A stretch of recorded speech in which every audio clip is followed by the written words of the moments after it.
Prince Harry acknowledged the privileged position being born into the royal family has given him during the latest episode of the podcast Armchair Expert. While saying privilege does give you blinkers, however, he said his ones were never particularly on straight.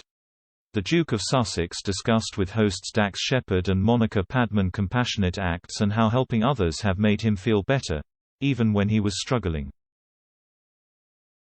Speaking about one of his most successful projects, the Invictus Games Foundation, Harry said, "When I created the Invictus Games, for instance, for wounded servicemen and women from, 20 different countries, when I started it I am going to create this platform because I know that sport rehabilitates people, both physically and emotionally and mentally.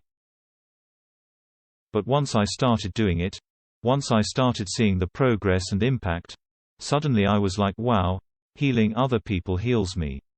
And I think that's when the compassion piece comes in for all of us, which is once you have suffered, you don't want anybody else to suffer."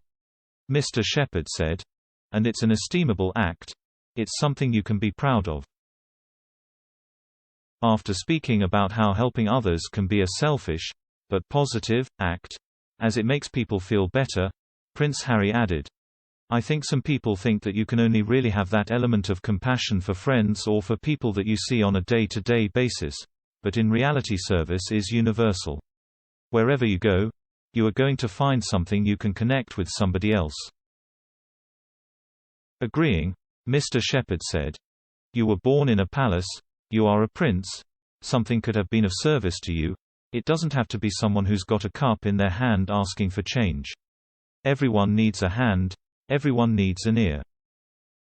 Harry then recalled what Ms. Padman had told him earlier in the podcast. The co-host said Harry met, as a working royal, people across the Commonwealth who were in a much worse situation than him in some respects but who also in some ways they had more freedom than you did. Harry then continued, "I feel way more connection to those free people you were talking about, emotionally free people and I guess systemic free people. I feel way more connection to people I met and worked with in parts of Africa, New Zealand, Australia, Canada and wherever it is. And I am fortunate like that, because the privilege does give you blinkers. Mine were never particularly on straight. I have always felt different."